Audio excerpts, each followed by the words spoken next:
मुस्कुराते हैं, भैया एक बात बता, तुझे अपने पिता से डर नहीं लगता?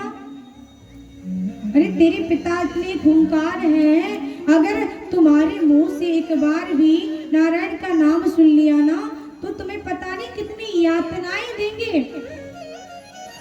इसलिए भैया अगर तू अपने खातिर ना सही लेकिन हम लोगों की खातिर भगवान का नाम मत लिया कर। प्रहलाद ने मुस्कुराते हुए कहा, भैया ये मुझे क्या मारेंगे मेरे पिताजी? सबको बनाने वाला वो नारायण ही तो है, इसने हमें बनाया, जीव को बनाया, मेरे पिता को भी तो उन्हीं ने बनाया है ना, तो मेरे पिता मेरी कैसे मुझे मार सकते हैं? ये विधाता ही मारने और बचाने का काम तो उस परमात्मा का है, वही मारता है और वही बचाता है, तो मेरे पिताजी मुझे कहां से मार देंगे? मित्रों ने कहा, भैया प्रहलाद तो बड़ी अटपटी बात करता है, मेरे तो समझ में ही नहीं आती तेरी बातें।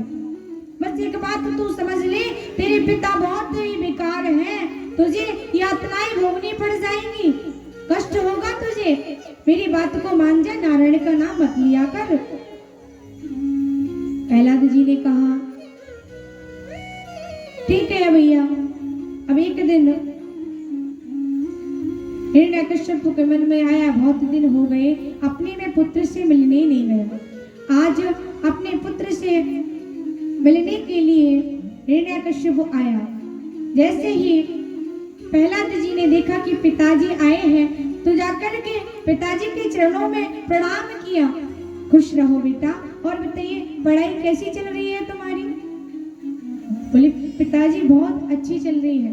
बोले तुमने अभी तक क्या क्या सीखा है, जरा मुझे भी बताइए।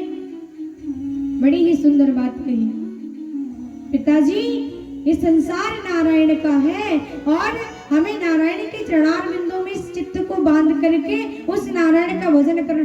ज्यों ही ऐसा नाम सुना तो प्रहलाद जी को झट से गोद से उतार करके फेंक दिया, और महाराज जैसे ही फेंका गुरु शुक्राचार्य जी आ गए, चंडावर्क जी महाराज आ गए। आज सारे विश्वविद्यालय के शिष्यों का वहां पर समागम लग गया, सब आकर के हाथ जोड़ करके खड़े। महाराज अब चंडावर्क जी महाराज तो वैसे भी दुबले पतले, अब डर के मारे थर थर कांपने के लिए लगे वहां पर।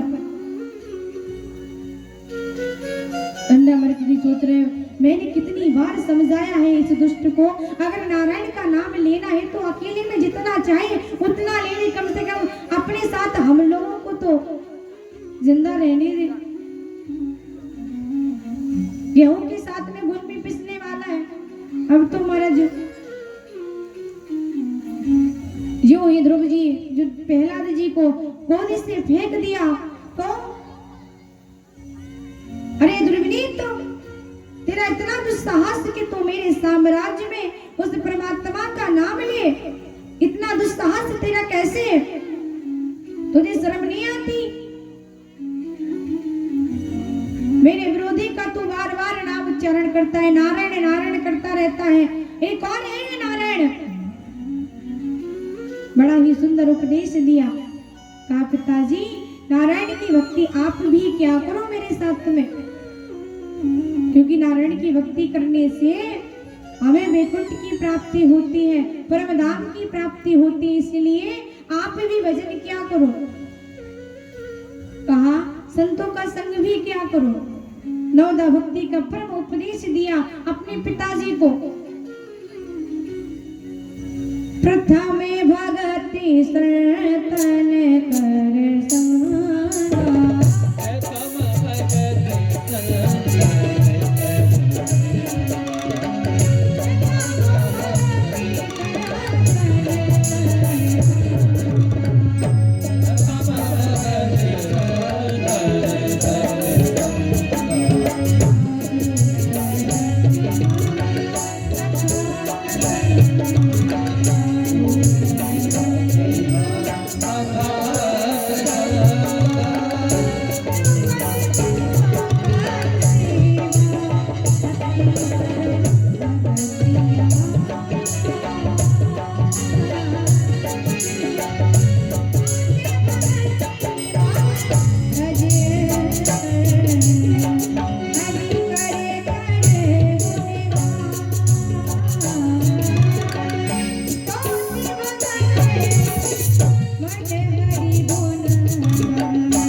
कहते हैं ना कि मैं तुम्हें मार दूंगा मार दूंगा मार दूंगा, तो मैं तो ये समझता हूँ कि आप मुझे नहीं मार सकते।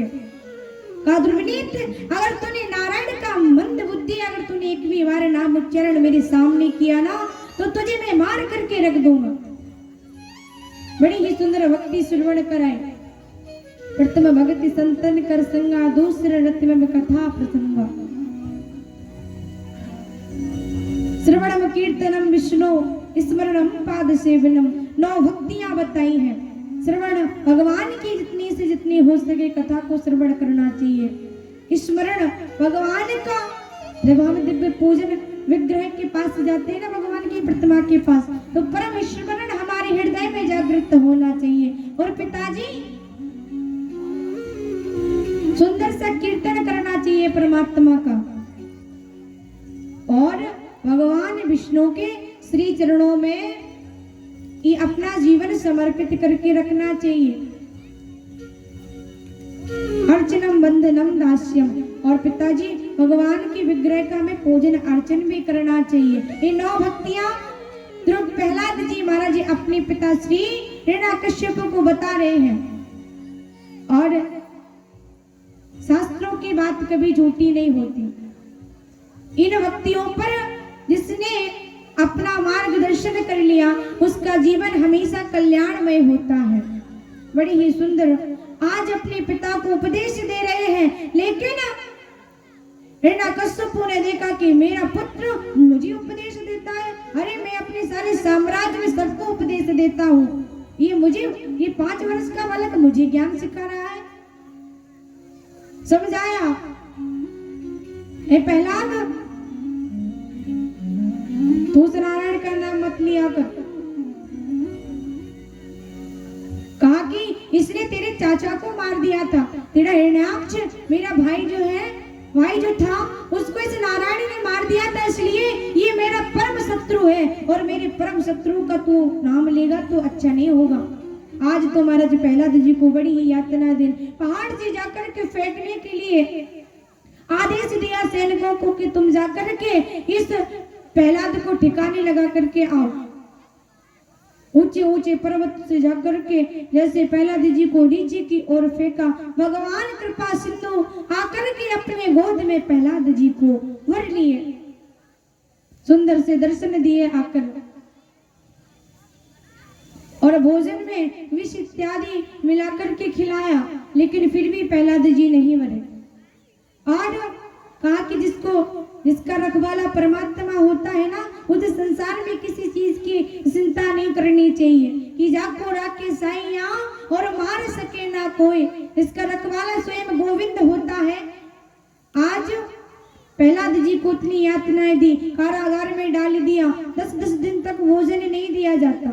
भगवान सुंदर सा भोजन का थाल परोस करके अपने भक्त के लिए आते हैं। ये भक्त और भगवान का परम मेल देखिए।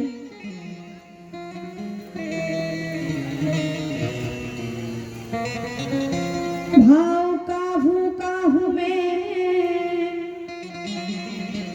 और भाव ही किसार है, भाव से भजता मुझे भाव से मेरा पार है। भाव में कुछ भी नहीं, भाव में कुछ भी मैं लेता नहीं। अगर परमात्मा को हम लोग सुंदर फल चढ़ा रहे हैं, पुष्प चढ़ा रहे हैं, सब कुछ अर्पित कर रहे हैं, लेकिन बिगर भाव के, बिना भाव के चढ़ा रहे तो मेरा गोविंद कभी स्वीकार नहीं करता है।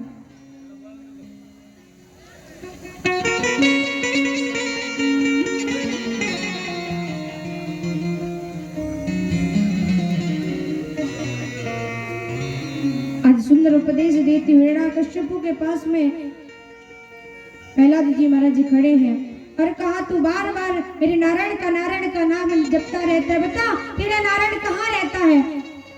तो कहा, मेरा नारायण तो सर्वत्र रहता है। बोले, इस खंबे में तेरा भगवान है? बोले, हाँ, मेरा इस खंबे में मेरा गोविंद है। बोले, मुझे तो दिखाई नहीं दे रहा, कहाँ है तेरा भगवान?